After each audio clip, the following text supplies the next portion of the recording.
Let's talk about how to be feminine, because I get asked this question all the time and I always find it kind of strange. I guess as someone who's always identified a little bit more with their masculine side. You have? Yes. I mean, you come across very feminine. I guess, but I was always a tomboy and everything. So I guess when I came into more of a feminine place, it was more natural. And I'll preface this with, you do not need to be in your feminine if you don't want to. It's not just about, you know, getting your nails done and your lashes done and stuff. It's really more about feminine traits, and we don't always think about what those feminine traits are. One of the things that people talk about all the time is how they can't be in their feminine because their man is not in their masculine. That's to me a little bit more of an obvious situation that's going on. But what we don't realize is that anger is kind of a masculine quality. You could definitely be an angry woman. You can definitely have like feminine anger that's natural and normal and beautiful. But being in that state of anger all the time, that's aggressive. That's kind of what you could say is a masculine quality. For instance, men feel the most comfortable expressing anger psychologically. Yeah. So if you're in a relationship with a man who's constantly making you angry, then it's going to be very hard for you to be feminine. Yeah. Also, if you're in a relationship with a man who expects you to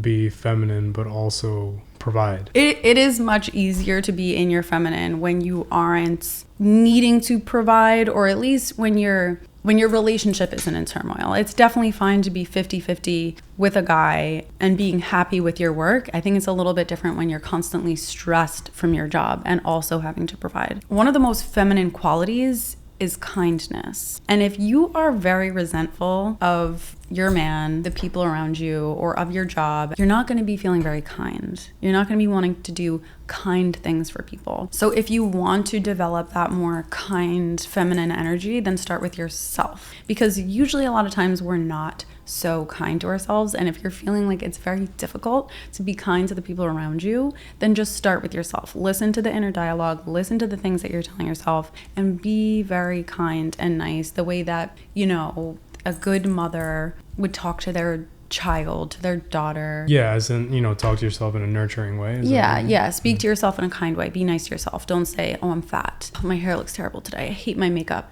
Be very kind. Speak to yourself in a nurturing way. And then speaking of nurturing, that is another very feminine trait, is to nurture. So in addition to having nurturing thoughts to yourself, do things to nurture yourself. You know, skincare, feeding yourself well, and then also nurturing things around you. So even if you have some plants, water some plants. If you have a pet, you know, obviously you're going to be nurturing to that pet. If you're in a good relationship, you know, work on being nurturing to your partner and to the people around you. That's just a very feminine quality. Yeah, 100%. And that's something that you do all the time. Like, she's nurturing to an extreme degree. Yeah, and I do it because it makes me feel good. Like, I don't necessarily do things for people in a nurturing way because I'm trying to maybe get something out of them or trying to do something for them. It just feels really good to me, I guess, as a woman, to play that role as nurturing someone, like cleaning up after someone, cooking for someone. I don't know.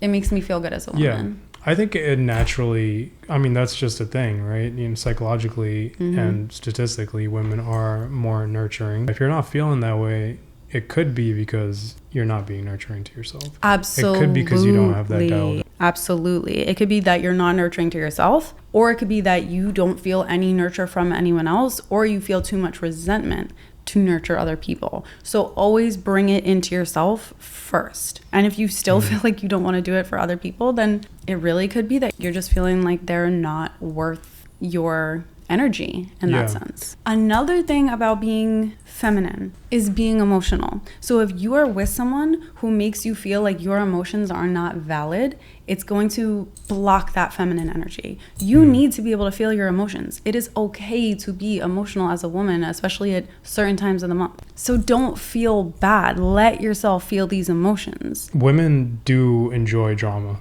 It's right? true. Yeah. Women enjoy drama. You guys like to watch dramatic shows. You like drama playing out on social media. We like to feel something. Yeah, to feel the feelings and allow yourself to feel those feelings, because biologically you feel them very strongly. Yeah. And you can go through those waves of emotions, and that's a very good thing. It makes you more present. A lot of men like to go through life without any, it's just like a little more flatline. It's kind of like they're comfortable with anger, and then they just want to be taken care of sexually and to be then relaxed, but they don't necessarily understand the emotional roller coaster that women like to go through sometimes, especially like when you're, spilling the tea with your girls or something. Like, we enjoy that. That's a very feminine quality. A lot of women internalize that feeling that they should not be emotional because, maybe your parents told you that, maybe in past relationships you were told you were too emotional. Even as a woman, you think women are too emotional and I shouldn't be emotional. If you want to be a woman, have your emotions. Go ahead. There's nothing wrong with it. You don't have to attach to them. You don't have to become depressed and anxious, but just sit with those emotions and enjoy them. There's nothing wrong with it. Just as if you're letting yourself have them, then they're going to pass in a healthy way. Another interesting aspect of feminine energy is intuition. And I'm sure a lot of girls have experienced intuition in their lives. So if you're wanting to kind of like really tap into that feminine side, practice your intuition a little bit. So for one, think of ways in the past that you've been a little witchy, been a little psychic, knew something was coming. You can even play games with yourself. Get some dice, roll the dice, guess what's going to come up, just practice your intuition because women have it. This is a feminine quality. We actually have I talk about this all the time, but we have a larger corpus callosum. You're tapping into the logical, emotional, intuitive side very rapidly, more so than a man. So aside from whatever we don't know, that's beyond our knowledge and science, that could be the reason that women are more intuitive because sometimes it's crazy. Yeah, and another thing about it, if you were to break down intuition into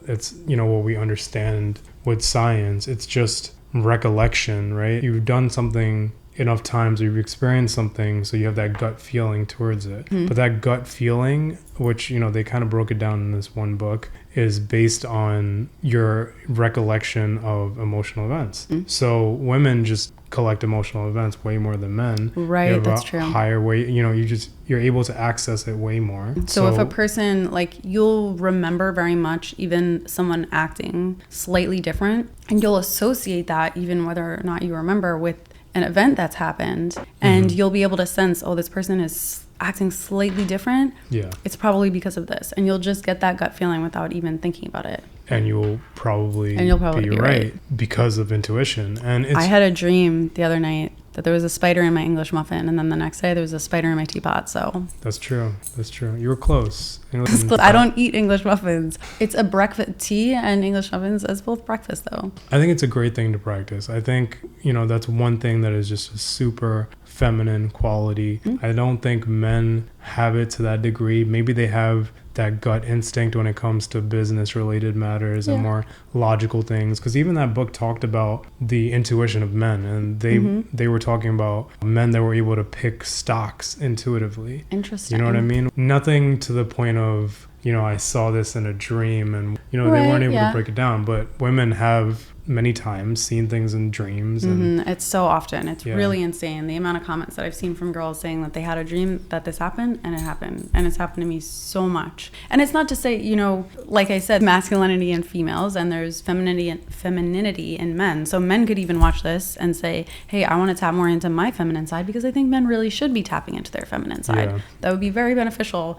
for this world if men could be more feminine. I think on top of the intuition, also just a little bit of spirituality. You don't have to go too far into it, but even things that are proven, let's say you're not a spiritual person, let's say you're not a religious person, you are very interested in the moon, for example, and I think that is a very feminine quality. I don't think a lot of men are like, oh my god, look at the moon, it's making me feel this type of way. They should be. It would be so attractive. And the thing about it is, scientifically, we know that the moon actually affects people. The moon is actually supposed to be affect women, and the sun is supposed to be more effective of rule men. Yeah, something about that. The sun actually triggers men's blood pressure, and if you look up, and you could actually look this up scientifically, and with studies, more people go crazy during full moon nights.